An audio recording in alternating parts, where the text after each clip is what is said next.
सभी को नमस्कार, सभी को राधे राधे। आप सभी का हमारे यूट्यूब चैनल पर हार्दिक स्वागत है। आपने इस अध्याय से पहले अध्याय में सुना था कि देवर्षि नारद जी ने राजा पृथु को बताया कि गणेश चतुर्थी का व्रत किन स्त्रियों को करना चाहिए और उससे क्या फल मिलता है। तो इस अध्याय में सुनते हैं, इसका रसपान करते हैं।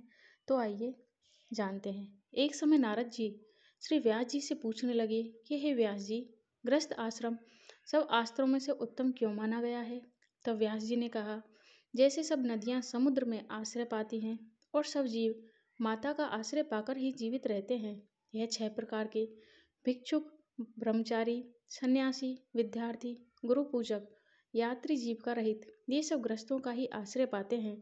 फिर व्यास जी बोले, हे नारद, अब तक अति पुण्य देने वाला एक पुरातन इतिहास सुनो। उतानपाद राजा का पुत्र उत्तम था, जो बड़ा बलवान और मदिरा पीने वाला था। उसे बहुला नाम वाली स्त्री के साथ विवाह किया और राजा रानी दोनों ही अति प्रेम के साथ रहने लगे।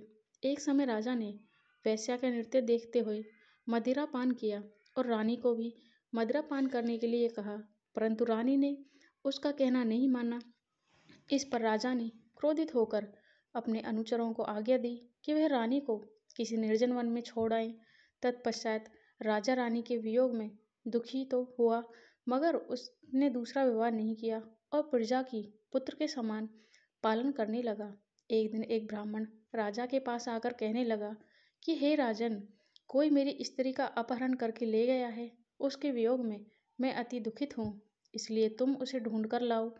राजा कहने लगा, महाराज, मैं नहीं जानता कि आप स्त्री कौन है, किधर है और कहाँ कौन ले गया।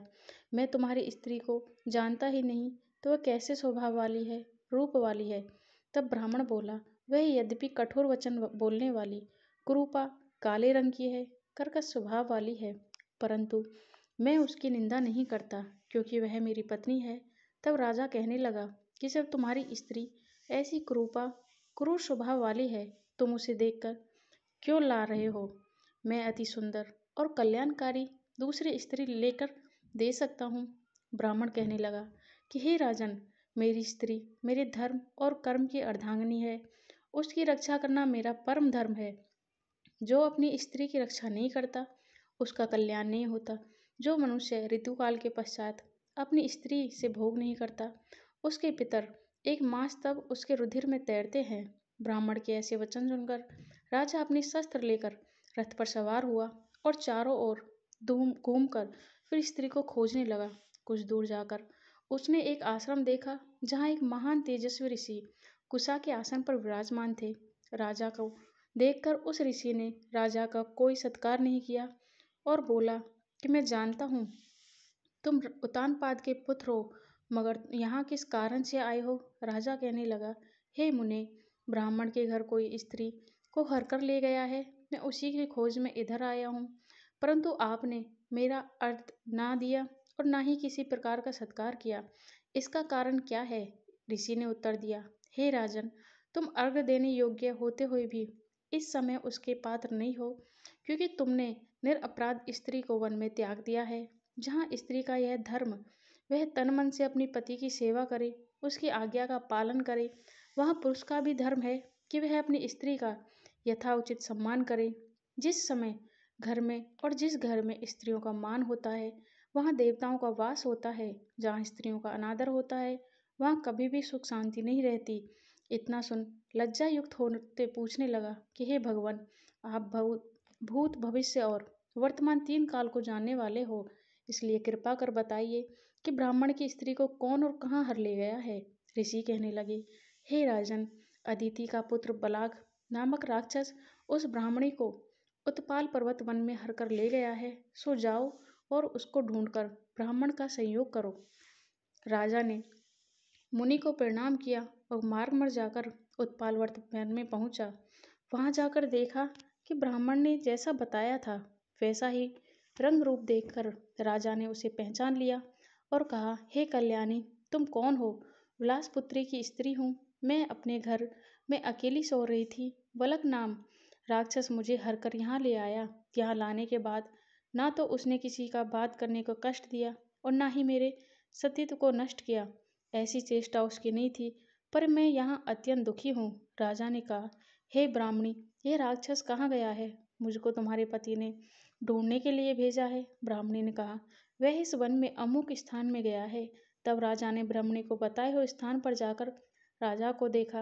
राजा को देखकर वह राक्षस उसके पैरों में गिर पड़ा और कहने लगा कि हे राजा, मुझे क्या आज्ञा है? राजा ने कहा, हे निशाचर, तू इस ब्राह्मणी को क्यों लाया? राक्षस कहने लगा, हे राजन, इस ब्राह्मणी का पति राक्षसों को मारने का मंत्र जानता है। अतएव हम यंत्र का अन्न ग्रहण करने के लिए जाते हैं तो वह हमको वहां से भगा देता है, क्योंकि सब यज्ञों का वही आचार्य बनता है। इस कारण उस ब्राह्मण को दुखी करने के लिए मैं उसकी स्त्री को हर लाया हूँ, क्योंकि बिना स्त्री के पुरुष कर्म का अधिकारी नहीं होता। यह सुनकर राजा ने विचार किया कि यह राक्षस भी हमारी निंदा करता है, मुनि भी हमको अर्घ योग्य नहीं समझा। राजा अपने ऐसा विचार ही कर रहा था कि राक्षस कहने लगा कि हे राजन, मैं आपकी प्रत्येक आज्ञा का पालन करूंगा। इतना कहकर हाथ जोड़कर खड़ा हो गया। राजा ने कहा, हे निशाचर, तुम इस ब्राह्मणी को इसके घर छोड़ आओ, जब तक हम याद करें जब मेरे पास आ जाना। राजा की आज्ञा पाते ही वह राक्षस ब्राह्मणी को उसके घर छोड़ने चला गया। तब राजा सोचने लगा कि मैंने अपनी निर्दोष स्त्री को घर से निकाल दिया, अब ऐसा कौन सा पुण्य कर्म करूं जिससे यह पाप दूर हो जाए। तब राजा पुनः उन्हीं मुनि के पास गए और उनसे अपना कर्तव्य पूछा। मुनि ने कहा, हे राजन, तुम्हारी स्त्री तो सतपात नाम के नाग वन में घूमते हुए देखा है। वह उसको पाताल लोक में ले गया है। उस नाम की नंदा वाली एक कन्या है, उसने अपने घर में उसको छिपा रखा है। यह सुनकर वहां से वह राजा घर आया और ब्राह्मण को स्त्री सहित अपने घर में देखकर बहुत प्रसन्न हुआ। तत्पश्चात राजा ने बालक नामक राक्षस को याद किया तो वह तुरंत राजा के पास आकर उपस्थित हो गया। बालक की ऐसी दशा देखकर उसे पाताल लोक में अपनी स्त्री को लाने का आदेश दिया। उसके बाद वह राक्षस पाताल लोक गया, वहां से राजा की स्त्री को लाकर राजा को सौंप दी। इसके बाद राजा और रानी बड़े प्रेम से रहने लगे। इस प्रकार इस अध्याय में ये कथा बताई गई है। आप अगले अध्याय सुनने के लिए हमारे चैनल को सब्सक्राइब करें, लाइक करें और कमेंट में लिखें जिस प्रकार से अंत में राजा का कल्याण किया उसी प्रकार से सबका कल्याण करें। जय श्री विष्णु हरि।